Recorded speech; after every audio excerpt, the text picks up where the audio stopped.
बांग्लादेश में हुआ तख्ता पलट, प्रधानमंत्री पद से शेख हसीना का इस्तीफे के बाद देश भी छोड़ा। ढाका से दिल्ली सर सटे में गाजियाबाद के हिंडन एयरबेस के सेफ हाउस में शेख हसीना ने बिताई रात। भारत के रास्ते लंदन जाने के तय रहने से अजीत डोभाल से भी मिली। ढाका में बंगबंधु शेख मुजीब की मूर्ति पर प्रदर्शनकारी टूट पड़े, गुस्साई भीड़ ने गिराई प्रतिमा। पीएम हाउस पर लोगों का कब्जा। बांग्लादेश के मौजूदा हालात पर बॉर्डर पर बीएसएफ अलर्ट पर दिल्ली में भी बढ़ा गई बांग्लादेश दूतावास की सुरक्षा। भारत से बांग्लादेश जाने वाली सारी ट्रेन रद्द। बांग्लादेश के हालात पर पीएम मोदी के नेतृत्व में सीसीएस की एक बैठक। रक्षा मंत्री, विदेश मंत्री, वित्त मंत्री, एनएसए इसमें हुए शामिल। शेख हसीना की बांग्लादेश छोड़ते ही राष्ट्रपति ने संसद भंग करने का किया ऐलान। मोहम्मद शहाबुद्दीन ने कहा कि जल्द बनेगी अंतरिम सरकार।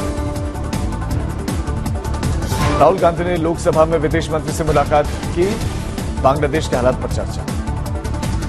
बांग्लादेश के पूर्व पीएम और विपक्षी नेता खालिद जिया की जेल से रिहाई के आदेश। तख्ता पलट होने के बाद राष्ट्रपति ने रिहाई का फरमान जारी किया। बांग्लादेश के नरैल में अवामी लीग के सांसद मशरफ मुर्तजा के घर पर प्रदर्शनकारियों ने आग लगा दी। बांग्लादेश क्रिकेट टीम के कप्तान भी रह चुके हैं मशरफ मुर्तजा। शेख हसीना के बांग्लादेश छोड़ने के बाद हसीना ने संभाला मोर्चा। बांग्लादेश सेना प्रमुख के हाथ कमान।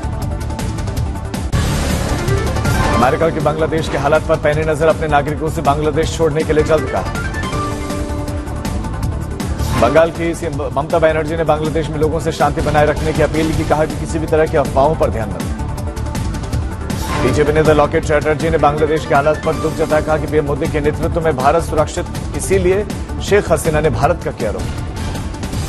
बांग्लादेश के हालात पर शिवसेना यूबीटी सांसद प्रियंका चतुर्वेदी का दुख। कहा कि वहां एक मजबूत लोकतंत्र था, सरकार विकास की राह पर बढ़ रही थी। बांग्लादेश की मौजूदा हालत पर कांग्रेस सांसद शशि थरूर ने कहा कि मुझे लगता है कि विदेश मंत्रालय बहुत सावधानी से स्थिति पर नजर रख रहा होगा। शेख हसीना के बेटे सजीब वाजेद ने सोशल मीडिया पर पोस्ट कर एक संदेश दिया। कहा कि शेख हसीना राजनीति में अब कभी नहीं लौटेंगे, न बांग्लादेश वापस आएंगे। इंडियन एयरबेस के सेफ हाउस में ठहरी शेख हसीना। शेख हसीना को बांग्लादेश छोड़ने के लिए सेना ने महज 45 मिनट का समय दिया था। बांग्लादेश आर्मी का दावा, मंगलवार शाम तक कर्फ्यू होगा खत्म, स्कूल, कारोबार सब होंगे शुरू। बांग्लादेश में होने वाली महिला T20 वर्ल्ड कप पर आईसीसी की नजर छीनी जा सकती है मेजबानी। भारत ने बांग्लादेश जाने वाली सभी ट्रेनों को अनिश्चितकाल के लिए रद्द किया। भारत से ढाका जाने वाली फ्लाइट्स भी कैंसिल। बांग्लादेश सीमा से सटे हुए मेघालय के बॉर्डर पर नाइट कर्फ्यू लगा, सुरक्षा कारणों को लेकर फैसला।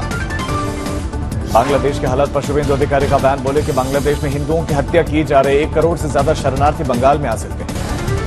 अयोध्या रेप पीड़िता का इलाज जारी। केजीएमयू में चल रहा है इलाज। सीएम योगी का अयोध्या दौरा, 2 दिवसीय अयोध्या दौरे पर सीएम।